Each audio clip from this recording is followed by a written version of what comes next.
Ladies and gentlemen, what is good, y'all? It's the Chillmeister Chris Gary for another special Focus Fights audio and video interview.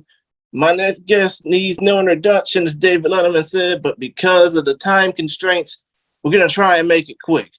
She's 8-4 overall, 7 of her 8 wins via finish, 34 years young, a mom fighter by trade, 5'2", 115.8 pounds, but dropping down to 105 for this upcoming fight she has with Seiki Izawa at Super Rising 2 on July 30th.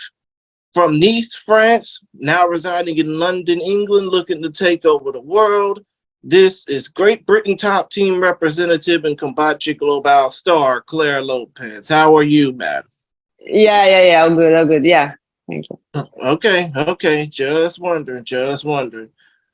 Now, because I don't want to get too into details, I know your time is of the essence. I just want to ask, when it comes down to the last fight that you had on April 29th at Rising Landmark 5 in Yoyogi, I mean, what were the vibes, the emotions, the feelings coming into that fight against Reina Kubota before obviously twisting her knee and making it snap like a French baguette?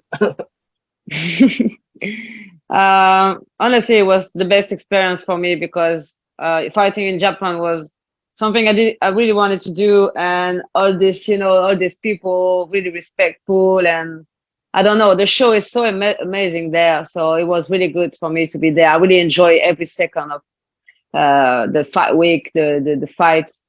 And the fight was good in the first round. Then I was really tired. It was hard in the second and the third. I knew I have to finish the fight to win this fight because I'm not in my country. So yeah, 30 seconds before the end, I was in a good position to do a knee bar, and that's what we done. I see. And I mean, come to think of it, you did say, oh, I'm not in my country. I mean, were you aware that foreign fighters in Japan don't, or foreign fighters in Asia really don't get a fair shake? What? Sorry, say again? I mean, what I'm trying to say is in certain countries like Japan and Russia, it's best to get wins via finish Yeah, to avoid of getting screwed course. over by the judges. Of course, and I think it was a close fight because I won the first, but the second and the third round was hard to say. And she came back strong, so yeah, obviously you have to finish because they're not gonna give you the decision. Understood. And I mean, as far as this fight went, you were coming into this fight as you are coming into the fight this weekend with Seiki Izawa as the overwhelming underdog. I mean, that kind of, I mean, don't you think that kind of boosted up your confidence, so to speak? Honestly, you know what? I think Seika is less dangerous than Rena, if we can say this. Um, I'm really excited for this fight. This is what I wanted to do. But Seika is a good jiu-jitsu, and maybe if we fought for jiu-jitsu match in a gi, she would be better than me. But it's MMA, and I watch her fight. I think she never really fought strong opponent because it's yeah, you can look good, but when you see opponents, I think I fought stronger and tougher opponent than her. I have more experience because I have lost it. And when you lose a fight, obviously you get a lot of experience, you improve a lot. So yeah, I think she never fought an opponent like me, like strong, powerful like me. I always fought at 52 strawweight, so I know what is it to fight someone 58, So yeah, I think I'm gonna be stronger than her and more well-rounded fighter. I see. I mean, do you think your experience fighting in tournaments like the Combate Global Reina tournament would make for a nice experience for this fight? Yeah, I think everything you do, it's experience. The tournament, the fighters are full, and everything life. I'm a mother. I'm 34 years old. I've seen a lot of things, so it helps you when you're fighting for your mentor. For your psychologically, it's something it's an advantage. She's young. She has a perfect record, but she has a lot to lose. She has a lot to lose. She's undefeated. She's fighting in her country. She has the belt. I mean, I'm coming. I have nothing. I'm just come and challenge her. And if I lose, I lose. But if I win, I take everything. And she's gonna have a loss on her record. So she has more pressure than me for sure. Now, considering the fact that this fight card is co-promoted by Bellator MMA, and I know that you fought in Bellator beforehand, do you feel that if this fight goes your way, or even if it doesn't, that you probably might get some feelers, I guess, from Bellator? You probably might get some notice from Bellator.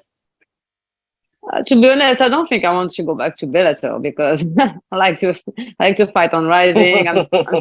I'm still signed with Combat Global also, but yeah, I would like to do one day a Rising versus Bellator, but representing Rising. A member of the Combatre Global design team made a nice little poster that you shared on Facebook, basically asking whose side are you on. I mean, I know that you shared it, but what are your thoughts about it? What poster? The last one? Yeah, that beautiful looking poster that had, and I mean, you know what I'm Yeah, talking about, right? yeah. I've just seen it yesterday. Yeah, I think it's the matchmaker of Combate who share this one. I'm just basically asking when it comes down to promoting fighters, Combatre Global really know how to promote their own. Oh yeah. Of course, yeah. Now I'm like, I think when I started in Combate Global, I was just the French girl who come to challenge, but now I'm Combate Global star, you know. So yeah, they do great thing for promote me, like they I do mean, for the other fighter.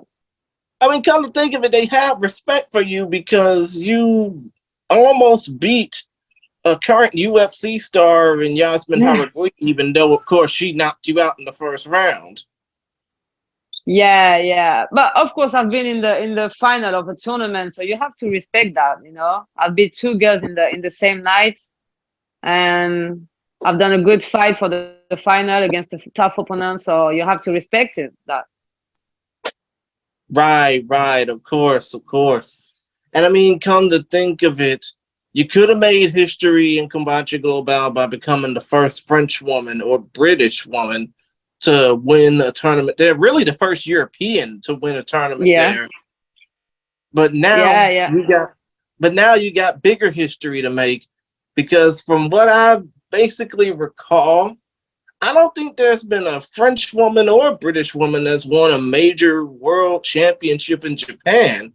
I mean, do you feel that that type of history might, seep into you a little bit coming this weekend? Yeah, of course, it's historic because even if you see in every organization, I think French fighters they won like UAE Warrior belt, EFC belt in South Africa, but no Mm-hmm. big belt world championship. So yeah, I'll be the if I win this belt, I'll be the first French fighter to have a kind of big belt, big title fight. Yeah, it's something. It's exciting, but you know they don't really talk about this fight in France. I don't know why, but I'm not someone really popular as a fighter in France. Maybe because I moved in London and because I trained there and I'm not a French product. But maybe after this fight it's gonna change, yeah, for sure. Understood. And you know what? That kind of leads me to this question because in the build up, I mean, there has been a lot of build up towards Super Rising. There just hasn't been any in the Western Hemisphere because Warren Archuleta just recently done like a big morning talk show interview on some big time television show here in the US, basically putting over the Super Rising event, but really not giving it much detail other than how to do the rules and all that. But still, though, when it comes down to the lack of coverage outside of Japan, do you feel like that's kind of coming in at a disadvantage for you because you really want to show up and show out for Europe? You mean for the promotion in Europe? Um, Not just the promotion in Europe, the promotion outside of Japan, really. Yeah. Yeah, but I think everything that happened in Asia in general, stay in Asia, you know. It's like in America, in Europe, don't really watch this one FC Rising fights. I don't know why, because it's great show. It's something you can enjoy like you watching UFC. So yeah, I I don't mean, really understand why, but come to think of it, I don't. maybe it has something to do with time differences because over here in the US, we have to basically Yeah. we have to basically stay up overnight just to watch events. In Europe, y'all gotta get up and make a breakfast plan around it. Yeah, but you know, in Europe, when we watch UFC, we have to wake up at 3 a.m. in the morning, and people still wake up in the morning to watch UFC. So yeah, maybe it's the time difference, but I think I don't know. They don't promote Asian organization in outside the Asia. So yeah, but Yeah, for us, it's gonna be the fight's gonna be on Sunday morning, Sunday about lunchtime. So it's not a bad time to watch fights in Europe. exactly, exactly. And I mean, come to think of it, I guess that would probably disqualify me from asking if the bright lights of Saitama Super Arena will play a factor into your nervousness. But you're not nervous for this fight, are you? No, I'm not nervous. I'm never nervous for a fight. I would just like to be there, just enjoy my time, my time to shine. And the more people there's in the room, and the more happy I'm sorry. So Understood. yeah, it just boosts me, it just give me more adrenaline, and I'm just happy to be there. So no stress, no anxiety, nothing like that. Understood. Understood. Now, when it comes down to this fight, I know that you're going to be coming in, as I mentioned before, as the overwhelming underdog compared to the undefeated Seika Izawa, who, surprise, surprise, has less finishes than you. You have 7 finishes out of your 8 wins. She has Yeah, 5 finishes out of 10. But yeah. let's just say, I mean, I'm not going to ask, how do you plan to go into this fight? Because it'd be like asking a spy, how do they go into buildings and not get noticed. But Mm. still, So though, yeah, have you yes, studied but any? Uh huh. no, Oh, say. my, what am I trying? What I'm trying to ask is, have you studied any game plans on her, any tape on her? Yeah, of course. I think when you're fighting at this level, you have to make a game plan and watch your opponent. I don't really watch my opponent before this one. I've tried to watch a little bit. The only thing I saw is her striking is terrible. Let's be honest. It's just a striking that she used to go for the clinch, but then after on the clinch, she has some few takedown wrestling, good wrestling, judo, and a good jiu-jitsu. You have to respect the jiu-jitsu. But on the other side, I have a good grappling. I've done a submission. I think I'm the first woman in history in MMA to have done this niba, So I have a good grappling. I have good control, good power, and my striking is really better. I think my MMA like transition striking to wrestling to striking is better than her. So I have more tools, and I think I'm gonna surprise people because I improved a lot this last 2 months compared to my last fight. So yeah, I'm not gonna talk about my game plan, but I have something in my mind for sure. Yeah. Understood. Understood. And when if you win this, well, actually win. I'm not gonna say if, when you win the Rising Women's Super Atomweight World Title.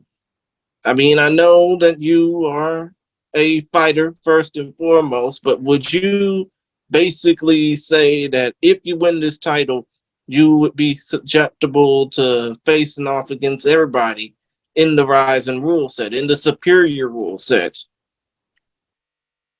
To fighting anybody, Yeah, facing off against all comers.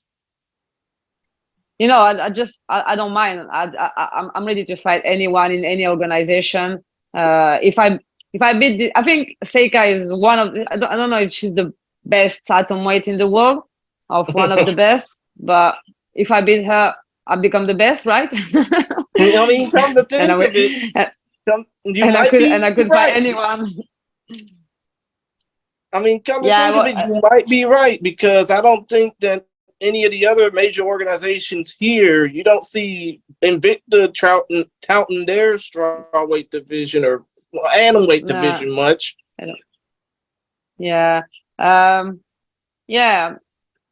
I think I really want to stay on Rising for a long time. So then, if I take this belt, it's gonna be the other girls. They're gonna challenge me for to get this belt, and I see there's really good fighter atomweight on Rising who's waiting for the title fight. So anyone who wants to go for this belt, I'll take the challenge. This is what I like.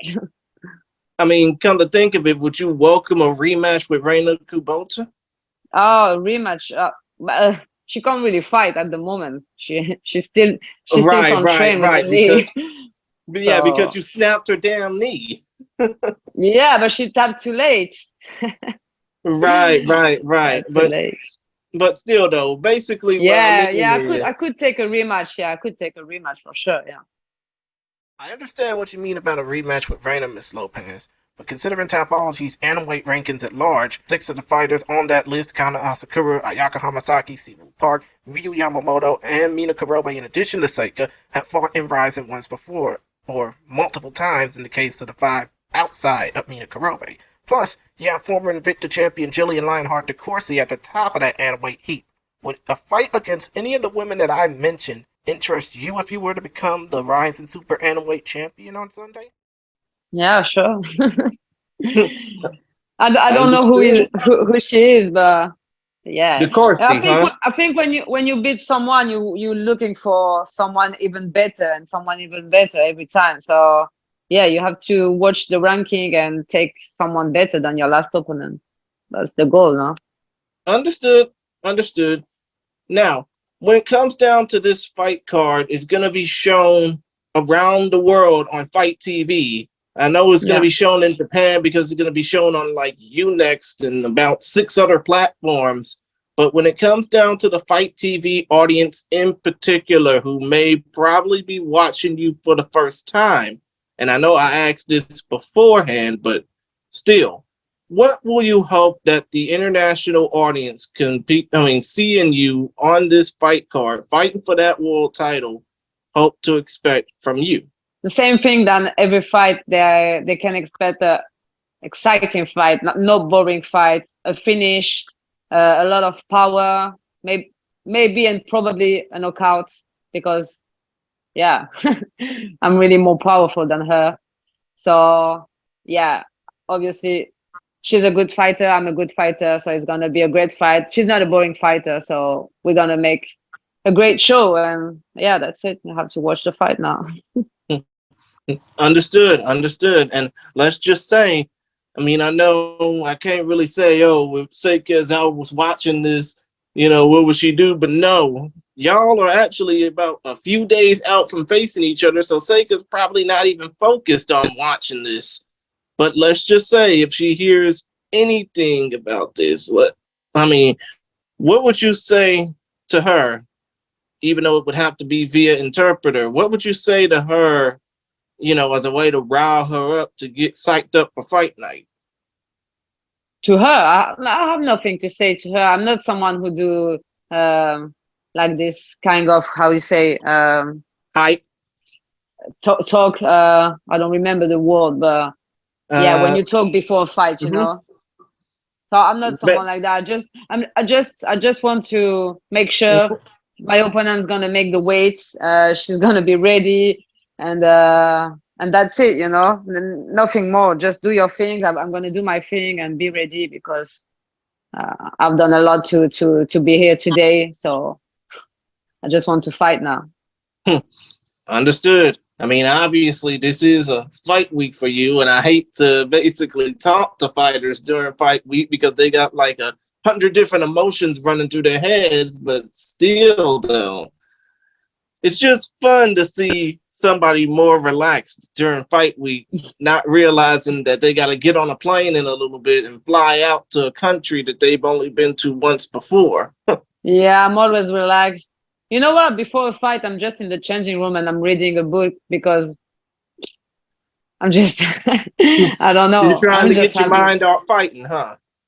No, I mean, it's just, it's like a normal day, but when I'm under the lights, with the fireworks and everything, I'm like, wow, that's amazing. I'm here. I'm like a rock star, Everyone is watching me. This is exactly what I love. So it's only good things. There's nothing to stress about. I mean, you're not gonna die in this ring. It's a sport. You're ready to fight, and that's it. You do it because you love it. If you don't love it, if you don't like it, if you stress every time you fight, just do something different. People Yeah. give a lot of these younger fighters slack for playing video games before fights. Yeah. I wouldn't say maybe you should pick up a joystick and start playing, but still, though, whatever floats your boat as far as relaxing your nerves before getting into that ring or cage. But still, though, a couple of questions just to close it out. First of all, when it comes down to your entrance theme last time, I think it was Muhammad Ali's Kerry James. I mean, do you Yes. plan to come out to something similar to that, or? No, it's gonna be another one for this entry. I didn't plan something really special, really crazy, but I just like to represent my team, my country, and listen to a music that can make me feel like I'm, you know, in this mood. Uh, Something At that home? push me really inside and give me this adrenaline. Because sometimes I feel that I need more adrenaline. I need to be in, and I'm not in. So I need to have just a music that can, push me inside. So yeah, it's just my I moment, my see. time. I see. And, couple more questions. Now, when it comes down to how people can contact you on social media, how can they do that? Social media, it's easy. It can be Twitter, TikTok, or Instagram. It's Claire Lopez MMA. Easy. And I think on Instagram is Claire_Lopez_ MMA, correct? Yeah, that's it. Yeah, exactly. Yeah, yeah. You know better than me. Understood. And when it comes down to this particular fight, I mean, I know that your kids probably won't be watching because it'll be way past. Well, actually, I wouldn't say way past their bedtime. That's over here in the States. They would probably be getting up watching it on a Sunday morning. But if there's anything that you would like to say to the fans that'll be watching you compete from around the world, what would that be in order to say, hey, I'm going to be coming into this fight looking to kick ass and take names?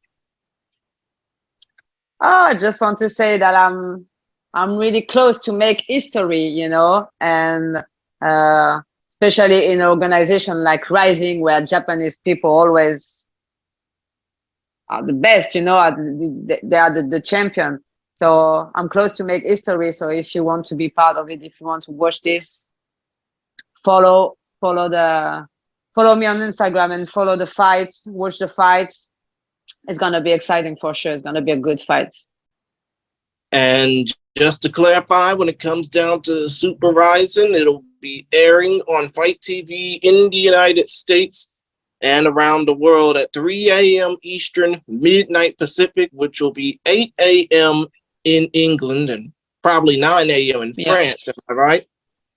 Yeah, that's So it. basically, it'll be like breakfast and body blows or something. Yeah, but I'm the fifth fight, But so co-main event. So it's gonna be later, like around 11, 12 p.m., 11 a.m., 12 p.m. in Europe. oh, I mean, so people can probably watch this like a soccer. I mean, I'm not gonna say soccer, like a football match. Yeah, you can take a beer and just watch a fight, get the barbecue ready, and that's it. But other than that, merci beaucoup and bon chance when it comes down to your upcoming fight. Thank you. Merci. Both of the recent interviews that I done will be out on a future episode of Focus Fights Audio, which should be coming soon. Take that for what you will. Other than that, the next thing to come from this channel is the preview for Super Rising. So, y'all know, stay tuned, and I'll holla. For now.